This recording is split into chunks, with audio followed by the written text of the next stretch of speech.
Hey, you booked it. Congratulations. We're all so excited for you. But what do you do now? We'll talk about it. Acting Class Weekly with legendary character actor Sean Whalen. Lessons, tips, and insight into the craft and business of acting from a man who's been directed by the likes of Spielberg, Eastwood, Tim Burton, Ang Lee, Michael Bay, Wes Craven, Tom Hanks, and many more of Hollywood's A-list. He is 30 years an actor and your professor, Sean Whalen. Roxy? Sean? We were off last week for personal incidents, and now we're back. We're ready to go. But evergreen people won't know that, and I know what evergreen means. Incidents is quite the word. It's a big word. It's a big word. Is it that Evergreen is big. Evergreen is big. Incidents, I'm just a man of vocabulary. Congratulations. Good Thank for you. you, Sean. Thank you very much. Listen, no one really talks about once you book a gig. What do you do? Is there specific things to do? How do you behave? As you guys have heard on my podcast about, how to deal with rejection and stuff like that, you don't want to be too desperate. You don't want to give a really weird first impression between the booking and when you show up on set. Very famous story of Charles Grodin getting very awkward negotiations because he was done TV, but this was an independent movie, The Graduate. And because it was so awkward and weird in those negotiations, and he personally got involved, it was a bad vibe between him and Mike Nichols, and Mike Nichols let him go and hired Dustin Hoffman. Good for Dustin. Yeah. Bad for Groban. A couple years later, he did The Heartbreak Kid, which was fine, and broke him just as much. It was just as kind of a young indie big hit for him too, but it was interesting. I never forgot that. And so that's what we want to do. We want to make sure that you remain professional, remain someone who you want to work with between finding out that you booked the job and when you actually go there. But as always, I have with me Miss Phenomenal, Roxy Striar. You still think so today, Sean? I'll get back to you. And in the booth, she's been bust. Folks, I'm going to just say this on the air. It's a breaking story. Roxy Striar, Ms. Phenomenal, has been busting my balls, as we say back east. I'm a ball buster. She's busting my balls ever since I walked into the studio. I think Jeff has a lot to say. He's so furious, Mr. Fantabulous. What do you have to say about that? It has been ugly, guys. It is a bloodbath here in the studio. I'm doing my best to keep it under control. Just a little bit of... well, you didn't tell them what you did, Sean. Well, I... Because you're embarrassed. I'm embarrassed. I don't think it was a big deal. I double dipped a broccoli, but he double dipped in the communal broccoli bowl. But I bit off the side that didn't have, and then I went to a different side. I don't think that's the same as the same mouth cookie or cracker. Jeff, weigh in. First of all, I'm a Seinfeld fan, but second of all, I am a vehement anti-double dipper, Sean. So I've got to get on Roxy's team here. All right. Even though it was it was almost like two sides of a broccoli. It wasn't the same portion. Does that matter? That does make a little difference. If you deliberately use a different side lip? Yeah, I did one part, and then I did this, and maybe it's the side. But she's concerned. She says the side lip is just as valid as the full mouth. Mm-hmm. That's I think what she's I saying. land in the middle on that one, so we have a full spectrum of opinions. But why did I know that Mr. Fantabulous would be politically correct? I just knew it. He always is. He's fantastic at that, though. So what we're talking about, as we said, but before we get into that, we're going to do a little, it's been a bit, but let's see how we attack it. A Sean's Week. 1, 2, 3. Sean's Week. Very tight. We've lost actually nothing. Airtight. We've lost nothing. Nope. We are right on top of our game. Gained things. So many things have happened in the last couple of weeks. My sketch show, I had to do 2 shows. It was really great. The first one, small audience, worked out the kinks. It was on a Sunday afternoon. Playhouse West one-act play festival, which they do. Another great thing because they put their they do the work in the classes, but then actually get to show it. Sunday, small crowd, the first one. Last week, bigger crowd, the 4:30 slot on a Sunday, fuller. So it gets the energy. And this, we culminate the One Act Play Festival this Saturday, 8 p.m. And so that's a nice prime slot for us. So I liked that progression of the time slots, actually. I think it would be harder to have a really great opening slot and then go backwards to like a Sunday at 1. Did you select that? No, random. It was very nice. I mean, it just worked out that way. Everybody had a shot at one of the really good slots, Friday night or Saturday night. But I think that, Saturday night or Sunday night, but it just worked out that way, and I just loved that for my cast, so they could work stuff out and really get their groove on. Bumps in the road, production stuff, credit card machine not working. Someone said they were going to show up to help. They didn't. Things like that. But we worked it out. It's been really good, and I'm very, very proud of my cast. So for anybody who actually does watch the show week to week, Sean, they can come if they are in the LA area. If you're in the LA area, go to Playhouse West, One Act Play Festival. Look at reservations. People have said the website's a little confusing, but if not, show up at 10638 Magnolia Boulevard at 7:30. That's when the doors open, and pay $5 and walk right in. All right, not too shabby. Not too shabby. It's a very fun night. I thought you said that I owed you $10. I see what's happening now. Well, there's a little bit of greasing going on. Oh. And then what else went on? We lost in the horror community a really great man, a star of Devil's Rejects, Night of a Thousand Corpses. He appears in 3 from Hell. Sid Haig was on the horror convention circuit, a beloved actor, had a huge career up until, his 50s, later 50s, and Rob Zombie posted that until he put him in Night of a Thousand Corpses, he was kind of slowing down on his acting, reinvigorated it, and such a great guy. And I posted today, and I really believe this, he made everybody feel so great, whoever came to his table to meet his fans, other actors that he worked with at the conventions, people he worked with on sets. He was always so nice, very prideful, and I quoted the Maya Angelou quote that said, they're not going to remember what you wrote or what you did or what you said, but how they made you feel. Sid always made you feel fantastic, and so I started a hashtag, Live Like Sid. Let's all live like Sid. I love that. And hopefully it's just a reminder, because no matter where he was, even when he was very sick the last year, he never talked about it, led on to it, and just had people, meet him and enjoy that interaction. So a great role model in terms of just how to be gracious. And he was so grateful that at 60, he got a huge, huge reboot in his career thanks to Rob. So that was a tough one. But besides that, a lot of students doing a lot of student stuff. I started looping again, which was nice, and rewrote Crust. We got the notes from the table read and addressed them, and I started the Crust puppet. Wow. Is starting to be built, and we'll explain that more. Maybe we'll have a Crust show. I don't even know. Okay. But it's actually starting. I went and met with Eric Bourne, who's done, and that's his real name. He's done a lot. I didn't think you had nicknamed him. Yeah, It's too dead on. We talked about it, and he sent me pictures of the beginning of the puppet. I'm very excited. The monster Crust, as you will hear more about in the future. So today we're going to talk about our topic, and I'm going to talk about, instead of stories from the set, it's going to be stories from the premiere of 3 from Hell, Rob Zombies, which was really fantastic.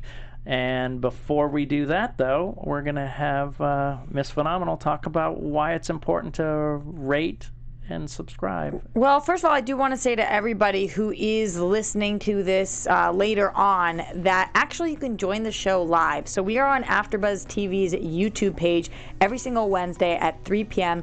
Pacific Standard Time. And we actually have people in the live chat talking to us right now. Ooh, neat. People talking about Sid and how he was in everything. Also just talking about why they like this show a lot. So if you want to join us live and join the conversation where you can ask questions, make sure AfterBuzz TV's YouTube every 3 p.m. Wednesday Pacific Standard Time. And then, of course, wherever you are, give us that thumbs up, that 5-star, write a comment. That is how we know what you guys like to hear. And subscribe, subscribe, subscribe. I say it 3 times, even though you can only do it once, because it takes me 3 times of saying it for you guys to be like, oh yeah, maybe I should actually subscribe. Even if you've been listening to the show for a long time, you might think you're subscribed and you're not. Just go click that subscribe button so you don't miss a single episode. It also really helps us us get new fans, which is what will keep this show going for as long as possible. And as always, I love to read some of the comments that we have gotten. And Sean, nice. I have a very special one for you this week because I decided today to go back to our very first episode that we ever did and read a comment from Forrest Pruitt, who wrote to us and said, "This series is a phenomenal opportunity for actors to get great information about what it really means to work in this industry. I encourage all my students to listen/watch to this show. Doesn't matter what category actors may believe they're in, this is great for all actors." On the same first episode, one more comment, Sean, that I will read from Sheila Mohabpour. Sorry if I butchered your last name. I tend to do that.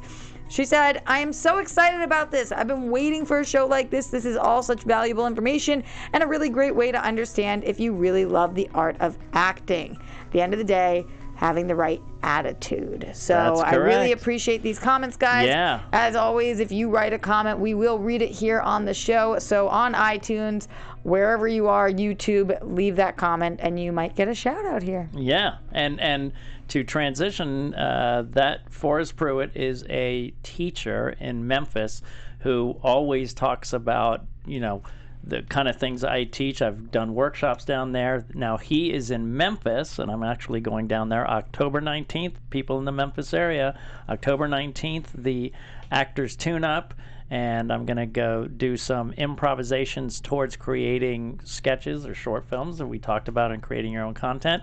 And we're going to dive really deep into scene study about believing place and environment and how that affects your acting. That's October 19th in Memphis. Dear Memphis, hide your broccoli, hide your dips. Wow.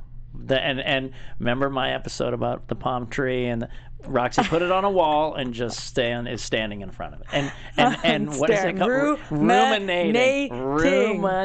You know that's my problem, Not John. letting it go. Nope. So, but also on that note, just north of Forrest is my friend Alan Dysart, who also teaches an acting place in Nashville.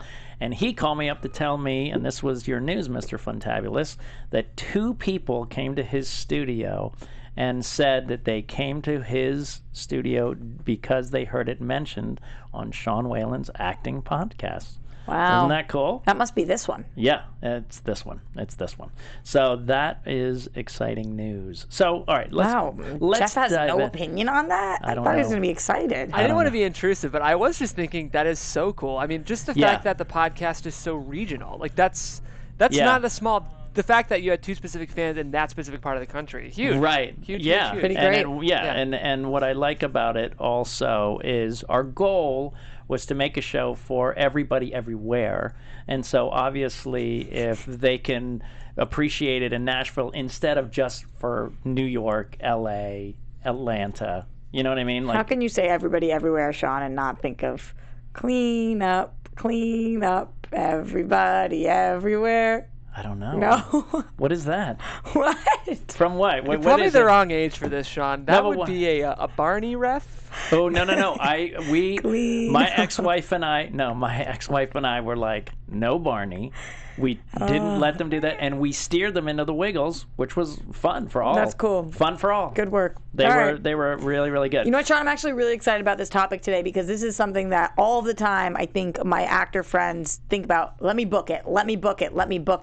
And then they don't think about what happens when I book it. Yeah. What do I actually have to do? So this is a really big one today. Listen, Roxy said when I met her and I was finally going to be on the Tomorrow Show, I handled it well up to then. But if I became like a freak after a nightmare you gave on me the show. Right, or gave me, you said, next Wednesday, in between when you told me and that Wednesday, and I got panicked and weird and stuff, that would... I would have canceled. Yeah, exactly. I would have said, sorry, we have another Exactly, guest. And so that's not what you want to do. So just know these simple things. When you book it, you're going to find out, and I'm going to talk about the whole spectrum. If you have an agent, your agent will contact you and tell you that you booked it. And if you are not, and it's independent, obviously if you gave an email on Actors Access or self-submitted on Backstage, you'll get an email. And sometimes if it's even smaller, a friend of mine that I did a short for that's getting into some festivals right now. Just texted. I texted him, said, hey, can do it? He said, great. Let me check, see what we're doing with other people. And he got back to me very quickly and said, yeah, you're going to be doing it. So it can come from many different sources, especially if you don't have an agent. It'd be a text, email, or a phone call. Usually it's going to be a text or an email, or, well, you know what? That's Sean, not you true. told me I booked Crust on this show. So that's correct. You guys might find out. So you might find on out a podcast on your you do. podcast that you host. That's a way to find out, too. That seems like a very specific. And that's usually, the first call is just that, the first call. I remember when I was back east teaching a workshop in outside of Pittsburgh in the Barrow Theater in Franklin, Pennsylvania, and I was out to dinner with my girlfriend, and I stepped away, and I was told that I booked the Magnum PI. So, and that's all that first thing is going to be. So once you know that, they'll say usually, details will be coming. Okay? Trust that. Please trust that. Don't call them an hour later. Did you hear anything? Have they told you anything? It's coming. You booked it. Take a breath and realize that next step will be coming. Okay? So let's just say they say next week. What do you find out when you first find out, when you get that call? Usually they're going to tell you when the shoot. Yes, you booked it, and you're going to be working on these 2 days next week, Thursday and Friday. That's clear, right? Because you told them they were clear for the availability when you were put on hold. And you say yes, and usually it's very general information. So that's what the first call is. They just want to make sure that you say verbally or through an email or through a text, yes, I'm in. And you say that, Sean, before you know the information about your rate, the hours that day? That stuff has usually been negotiated or talked about before, as it goes in before. Like, I'll get an audition and they'll say, it's a SAG movie. And, I have to remind them, there's like 4 levels of SAG. There's regular SAG, there's low budget SAG, there's ultra low budget SAG. You have to remind who? My agents sometimes to say, which SAG is it? And they say, oh, it's moderate, low budget, So, and that will determine to say, listen, I will go in, but if there's no wiggle room, I probably couldn't afford to go if it was an ultra low budget, based on my teaching and all my other obligations. It wouldn't make financial sense for me. But you usually know what it is when you go into the audition room. It'll say on the breakdown, and we talked about the breakdown on the other one, so you'll know already.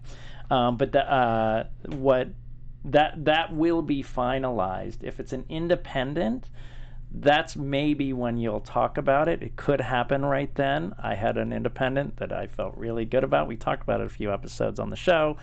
And they said, hey, they want to book you. Here are the dates. They kept moving it. And then they came back and I said, obviously the same rate we discussed a few weeks ago. And they said, oh, hold on. And I went, hold on? What are you talking about? They came back and then said, oh, it's actually this now, and said it was a third of what it was before. So that caused, obviously, some problems because the deal had switched from what they initially pitched me to the actual booking. So if it's a smaller one, you probably will kind of can just reconfirm. It's not a bad idea if it's an independent and you're on your own to say to the person, and just to clarify, it's the moderate low budget rate that we discussed for these days, blah, blah, blah. Sure, that's usually going to happen. Sometimes if they switch it on you, then you have every right not to commit 100% until that's cleared up.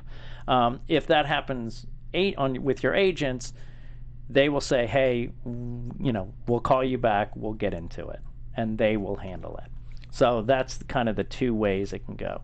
Here's a thing that I don't think people think about, and it's bitten me in the hiney a couple times. And I say hiney because that's the edge of this show. That's how edgy I'm going to be. Oh, if the Charmin commercials can say hiney, you definitely can. Yeah, don't get me started on those. My hiney's clean. No, just oh yeah, that's I'm Charmin clean. Literally Not sponsored. one of the grossest commercials I've ever seen. I just think it's so gross in every way. I love it. Because a little boy, because he runs and sweats and doesn't wipe properly, they're terrified of his underwear. Awful. But his hymen's clean is the point. Yeah. Charmin clean. Yes, I understand, but the implication is the worry comes from the fact that it may not be. And we have to know that the fear is real. Well, because they might not be. That's right, because that's what they're implying, that a young boy would never wipe properly, or, I don't like it. That's just me. I'm sure. Seems a little close to home. I was that kid, okay? I was that kid. I am that bear. I am that bear. I am that bear, and we couldn't afford Charmin, so you do the math. Single quilted. Okay, so here's a good question to ask, and I don't think people think about this. You're booked Thursday and Friday, Roxy, on this movie. Assuming you're booked Thursday and Friday, what do you think your hours will be? Well, long days, 12 hours. Let's say a 12-hour day. Yeah. From when to when do you think? Probably like 7 to 7. Yeah, right? 7 in the morning, 7. Yeah. What if right before, and this has happened to me, oh no, it's a night shoot. Yeah. And you didn't ask. If they don't tell you, or from the audition scene you said, outside at night, hopefully you would know that and you could clarify. But if you get that, say, is it a night shoot? Is it an evening shoot? And there's a split. A split is you start at 6 p.m. so you can get some daylight in, and then another 6 hours in the dark. So it's fair to ask what they mean, because we all have to adjust our schedules accordingly. And some people would say, hey, I have a bartending job, and just tell them that I'll be in at, 10 as opposed to 8 when I usually am, because I booked this thing and I'll be there for the last few hours. But you didn't know. Right. That it was a night shoot. So that's a fair question. And are you saying in the initial phone call to clarify that? Yeah, if they say the dates and just say, hey, just asking, is it a night shoot or whatever, that's fair. But then let all that stuff go. Sean, they call you, they say, you booked it. Yep. Here are the dates. You say, okay, just clarifying, what is it a night shoot, and is it the rate that was previously agreed on? Yeah, that's fair. I don't think that's out of line. I have no problem with anyone asking that. And again, as an actor, especially if you're on the phone, and the way you craft your emails or your texts, it's not what you're saying. How you're saying it. How you're saying it. Are you saying it in a respectful, nice way, self-deprecating, not too pompous? That comes across as, it's someone who wants to know, as opposed to, oh boy, they're being demanding right off the top. Then you wait a couple days, and then you're going to get a second kind of communication. It's usually going to be this, and then this is usually via email. A PA, a producer, or the director, if it's a smaller project, is going to send you the final shooting script, which will have your scenes in them. You'll probably get it via email these days. In the old days, I used to get a delivery person from 20th Century Fox drops off that thing you do. I mean, that was really cool, and you felt really special. But now you get an email saying this is the final draft. Interesting you said a couple days, Sean. What if you booked something that's pretty far in advance? They usually will send it pretty quickly, just to get you locked in, and then they can move on. Yeah, even if it's a few weeks away, they usually send it to you pretty quickly. But if they do that, as you go closer and closer, let's say it's 5 weeks out, you may get different drafts until you actually get there. I've had scenes where I'm like, oh my God, I'm in 5 scenes. And by the time I show up after a few emails, I'm in 2. It's shrunk. Or sometimes it's even gotten bigger. You never know. And this is especially if you do TV sitcoms. They do rewrites every night.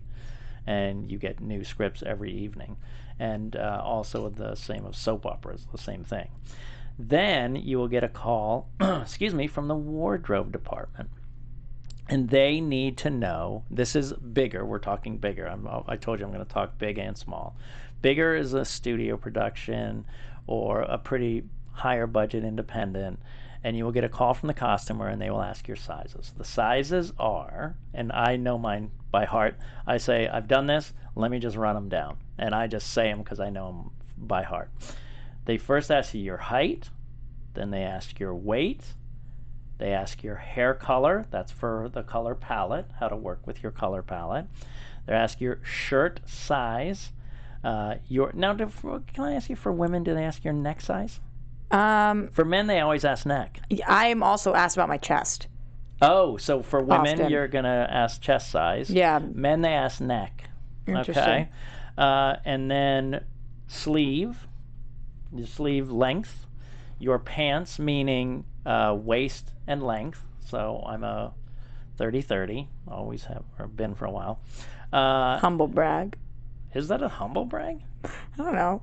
It's kind of funny, no? No, I don't know. Yes, and. Yes, and. Yes. Yes, it's a humble brag. I'm very proud of my 30s. And when I got to 31 a couple years ago, man, that was bad. Yes, I remember really that. Bad. It was a tough call. Tough call. Then shoe size, you know. You can say 7, and if they bring you a 7.5, that's fine. But I'm shoe size 7, very small. And then hat, I haven't known for a long time until I needed it for something, and it wasn't even a movie-related thing. I needed it my head size for something, and I'm 7.25 there. So that's really easy to do. You go on YouTube and get, they show you how to measure your hat size. It's very easy just to know it. And those are what they'll ask you every single time in that order. So I always know. 5'8", 150, brown. Oh, I forgot. Eye color, blue eyes. Small or medium, 15 neck, 32 sleeve, 30 pants, 7 shoes, 7.25 hat. So I just know that, and I run them down. And then if it's a smaller production, or sometimes even in a bigger production, they'll say, okay, we're looking for these. So the very small independent short I just did a few weeks ago, I said, what are you looking for? And he said, dark colors, dark muted, maybe even a dark jacket, some slacks. So what you do is you pull stuff from your wardrobe. I'm listening to Anna Kendrick's book, and she said 50% of the clothes you have are yours, 50% are audition clothes or wardrobe clothes. So I brought, when I got to his set, because we literally drove ourselves and met him in the parking lot, and then we went and shot on the UCLA campus, I had all these pants and shirts on hangers. Asked him, what he liked. He picked out the shirt and the pants that he liked. I thought he wanted a jacket. He said that, and he thought, you know what? These are good enough. I don't need the jacket. Fine. And we were good to go. So sometimes you'll bring your own, and that's what you'll hear from wardrobe and on a low budget. So that's how that's handled. And then what you'll get called for, if it's a bigger production or a bigger independent, is a call time for your wardrobe fitting, where they'll have you come in and try on the different costumes that they've pulled, take pictures, and have them for the director. So that's what happens next. Then, as it gets closer, you're going to get more specific about dates and where it is and miles and how to drive there, driving directions. And let's tangent a little bit. Let's take a detour on a plane and talk about travel. See what I did there? I do, but I still have a question about wardrobe. I felt really Your undercut. transition was good, It all just goes back to the broccoli. I'm Go just ahead. curious, Sean, for people whose weight fluctuates, Yes. or for people who might be pregnant or whatever it is. You tell them where you are, obviously, at that time. And when you go in, and you let them know that, or do you just? Yeah, when you do the sizes, are you saying like if it's really far off? Well, because you said then as it gets closer, it might be a month away. You might be somebody who is on a diet, or is somebody who does. I have. If you feel you're going to fluctuate more than, I'd say, 5 pounds, 5 to 8 pounds in a place that where you lose weight that will affect you. If it's a little bit of belly and it's not going to change your shirt that much, don't worry about it. But if it's somewhere like, it's going to be in my butt or my boobs or my neck's getting fatter or something, then just send because usually costume people and makeup people are the nicest people in the world. You just send them a text or a call and say, hey, I hope that doesn't mess things up. 90% of the time they're going to go 5-10 pounds isn't going to be a big deal. Usually, but that's a great question.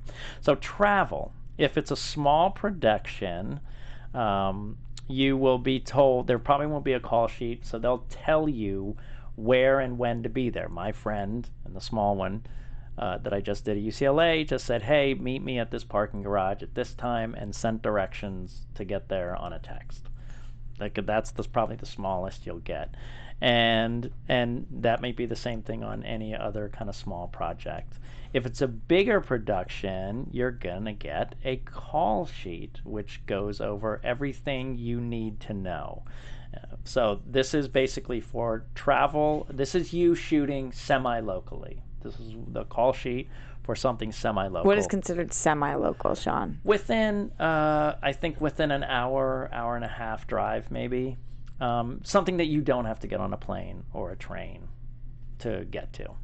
So this is a call sheet, if you can see, for the people that are listening on iTunes.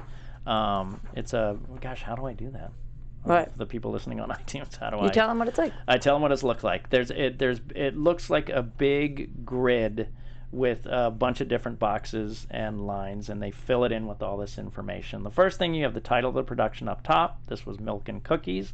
My man Graham Denman, I'm going to tell him that he was on my show. I mentioned him because it was a very fun shoot. It was a short film he did. Usually on the front sheet at the very top, it'll say the producer, the director, the DP. They've always talked about the weather, what it's going to be that day, because it's effective if it's an outdoor shoot. This one was indoor, so it wasn't. What the day for this call sheet is, the date, and day 1 of 1. It was 1 day shoot, so it's day 1 of 1. Obviously, if it's 30-day shoot, it could be 15 of 30, whatever. They usually tell you when your lunch hour is. And then the production office, where that is, it wasn't applicable because it was in a house. I did hear someone talk about this on a YouTube channel when I was studying this, who said, listen, always know the difference between parking. Sometimes there's a base camp where everyone is located, and then you shoot at a different location. They'll shuttle you there. And a lot of time the base camp and the parking is there. But sometimes parking is in one location, and there will be a shuttle to base camp, where that'll be where your holding area is, wardrobe, food, and then there may even be a shuttle from there to the actual location. So make sure you know where to park by checking, and usually it will be indicated very clearly, parking will be here, and they will give you very detailed instructions. They always tell you the nearest hospital set. It's required. So you know if anything happens to you, you're close by. Then it will say the location. This one says the residence, the address of the residence, the parking, as you said, street parking, and the contact. Then they break down the scenes and the description. And so this one said interior living room. Crystal tries to eat a cookie. Dad shuts it down. And then they have the cast number. Have you ever heard, like, I was number 1 on the call sheet. Mm-hmm. And I was number 1 on this call sheet. And it was 1, 2, and 3 people. 1 and 2. And then the pages that you're going to cover on the script and your location. So that's the order you're going to be shooting. So let's just say you were the last scene of the day. When you go down to your time, you're probably not going to be first thing in the morning, since you're later. I forgot to say at the very top, they always say call time, and the call time is for the crew. And if you were in the first shot, so this crew time was 9:30, but if you look on mine, under my role, since I was the dad, my call time was 10:30 because the crew needed time to set up all the shots and everything. And so they have a list of the cast numbers, who you are, and then when you read the cast and scene, you just match your numbers to what they say on the cast list. Sean, what's the difference between call time and set call? Set call that's a great, set call means when you will be out of hair and makeup, when you are called to set. When you're actually about to shoot. That's set time. So that's a really good one. So costume, makeup, hair, you've eaten whatever meal you're going to eat before you get there, and then set call is when they really want to start actually shooting. So if it is a very prosthetic heavy or fantasy or something, your call time might be several hours before. Mine was 3 hours before when I was doing Star Trek. So I would have a 6:30 a.m. call with a set call of 9:30 or 10:30. So that is definitely some. So it will differentiate on there. And then it talks about extras or background people, transportation, craft. The name of the craft service. And transportation catering. is? Transportation is the transportation department if there's a lot of trucks and vans and things like that. Then they talk about the set requirements, the props needed, the special effects, the vehicles, the wardrobe, the makeup, and they'll describe what they need for the set that day. And then on the back, on most of them, they have the departments and the department heads. So there's a production department, an assistant director department, a camera department, grip and electric department, catering, craft, continuity, hair, makeup, art. So is this really useful for us as actors? Yes. And why is that? Why would I think this is so useful? Because this is a perfect way for you to learn people's names, especially hair and makeup and people you're going to be interacting with. How nice is it to walk on the set and go, oh, you must be Chelsea, or you must be Graham, or you must be Jessica, because you kind of looked at the departments ahead of time. Probably the guys driving the electric trucks and things like that, you won't. But if you could know the director of photography's name, the AD's name, it's really nice resource for you to know people. I always do that. I always either highlight or I write them in my phone after I meet them, because the thing is, you have to understand, they have been talking about us forever, because they've talked about us in a production meeting and in a makeup meeting and in a hair meeting and in a costume meeting. Everybody likes to feel known. Yeah, and that's right out of my networking book, How to Win Friends and Influence People. Everybody likes to know that you know their name. And it's much harder for us to know their name than it is for them to know us, because they've been looking at our picture and talking about us for a little while. So this is a nice resource. You do your best, and you know what? If you're not great and you studied and you forget and you're, into your part, just say, I'm terrible at names. Remind me your name again. Just be honest. That's the way to do it. But this is a call sheet. If you can't see it, guys, just go online. Just Google call sheets. On YouTube, you can look. Mr. Fantabulous is putting up this call sheet to kind of scroll through it and show you. So that is a call sheet, what you will get usually the night before, because they don't know what your call time is going to be. So again, be patient. They didn't forget you. They might be going late. They might be 9 or 10 at night until you get a text that says, hey, check the call time. And then you check your email and you'll have your call sheet there. Quick tip, because you said that a lot of people, if it's a lower budget thing or an indie, they'll just send you a text. Yeah. What I will say is you can find these templates online. Making a call sheet is super easy, and it does make the actors and everybody on set feel more comfortable. So if you are listening to one of Sean's previous episodes where we're talking about creating your own work, then I definitely recommend, if you are producing something or working on something, making sure that you do have a call sheet, because that's in your control and you can make them. Yeah, it's almost like going in a hotel and they took the time to put a few plants in the lobby versus not. Right. It just makes you feel like, oh, they care a little bit more. Yeah, and you can do it. So yeah. Quick question, Sean. Yes, sir. So if I have a noon call, yes, I can, and I have a friend visiting, I can go out that night and have a couple drinks, because I know they're not going to bump up my call time at 10 p.m. the night before. Great question. No, that isn't the case. You could do that, but I would keep your phone nearby, because you never know. What can happen is they say, due to weather, due to something else with another actor, due to a problem with the electric, we have bumped up your call to 6 in the morning. That happens, and it has happened to me. So you would just try to be really careful. I would, yourself and how much you could drink or whatever, but I would always assume that things can happen and your call time can change. What if you cannot make that anymore, Sean? What if you were flying in from somewhere, or... Then that would be conveyed beforehand. Okay. That you would say, hey, Sean, they say, hey, we need to bump up Sean's scene. He's not available. He's got a, thing in the morning that he's booked, and he's coming over here from that set. Or he's flying in that time, or his flight doesn't get in at that time. Then they'd have to come up with something else. Okay. Okay? So then if you have to travel somewhere, like I did for Hawaii, they sent me, I got in touch with what is called a travel coordinator, or if it's a small one, sometimes it'll be the producer who helps you. They'll talk about your flights. They'll talk about what times are good, what airport, kind of seats you like. You know, they need your name. They need your correct spelling on your ID and your date of birth. So those things help them book the flights in your name. You'll discuss the best travel for them. Like when I went to Hawaii, I turned in my first class ticket for 2 regular tickets, economy tickets, so my girlfriend could join me. They sometimes do that, sometimes they don't, you know. But a lot of times at travel, you will have that taken care of through a producer if it's a small one, or a travel coordinator, and they will help you, and you'll get an itinerary with everything, hotel and plane, itinerary. Feel free to ask logical but necessary questions, like who's going to pick me up? Will they have a sign by the baggage claim? What should I look for? Do you want me to step outside? Do you want me to meet someone somewhere? Just things that make it easier for everybody. Again, do it in a respectful way.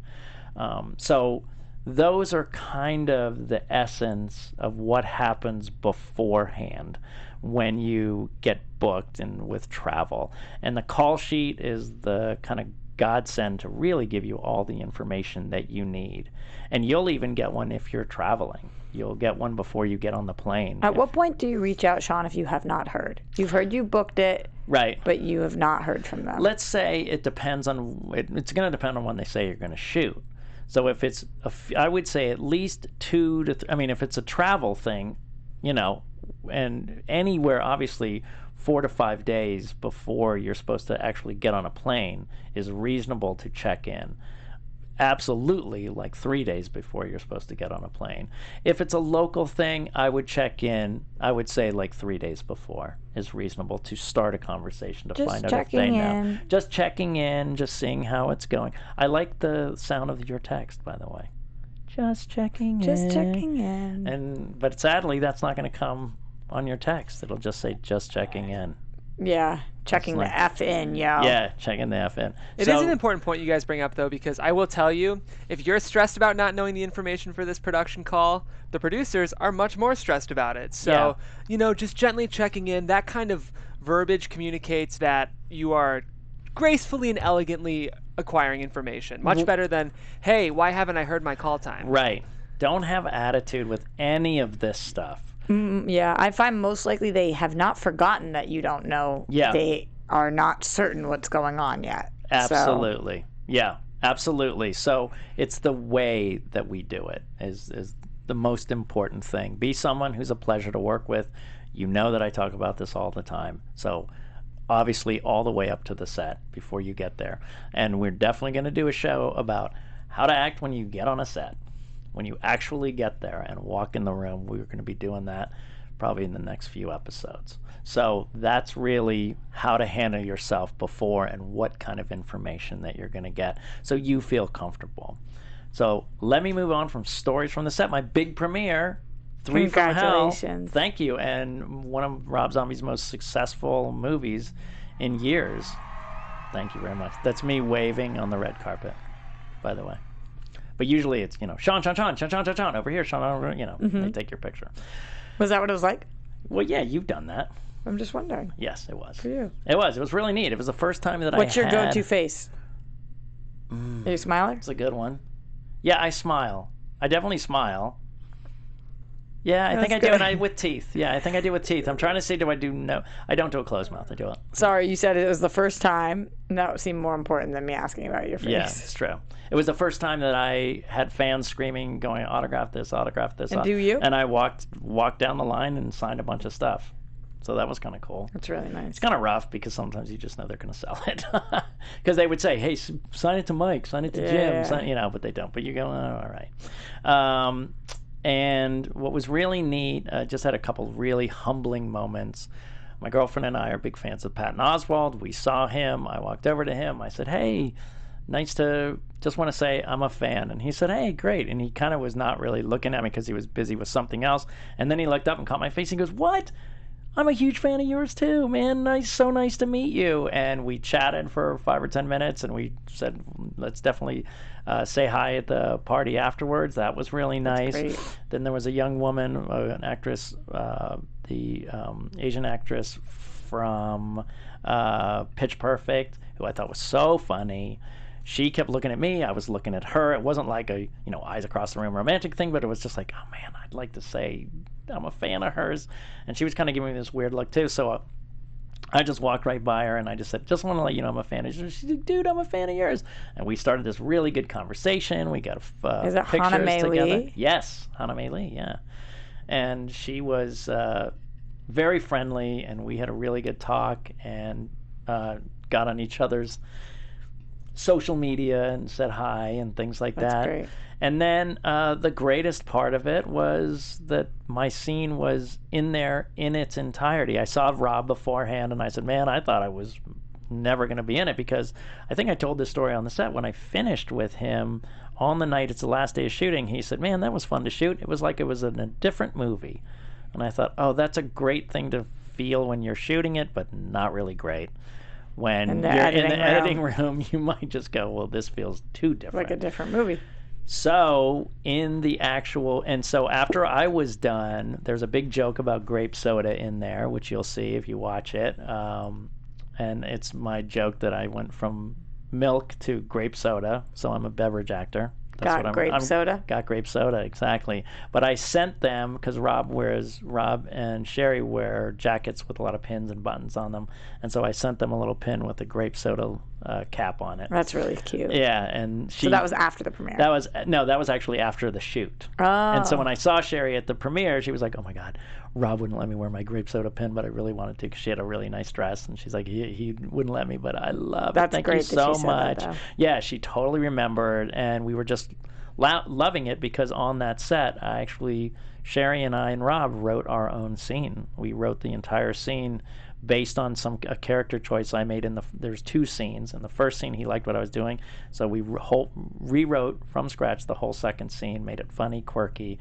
and every line was in it. The editor came over and said, Rob was loving what you were doing. There was even one take where you have this button line, which I won't tell you, but there was only in a couple takes, but he loved your improvisation so much. He's like, literally every frame that you shot of that scene is in there, and I'm telling you, you're part of Rob's family. Yeah, it's hard for me to, it's hard for me to talk about this kind of stuff. It makes me feel, I'm not trying to brag, it just feels good, and it will really help me in the horror convention world. I want to get out and meet more fans. You're just solidifying yourself there. Solidifying myself there, and listen, I love meeting the fans, so it's really, really great. The movie was really fun. The crowd loved it. The after party, I got to see Brandon Trost, who directed me in American Pickle, which is Seth Rogen's new movie. He was there. I got to meet Eli Roth, a big horror producer. I got to talk to Danny Trejo there as well. I love him. Yeah, I talked to a bunch of different people, and they had really strong cocktails, so we could only have one.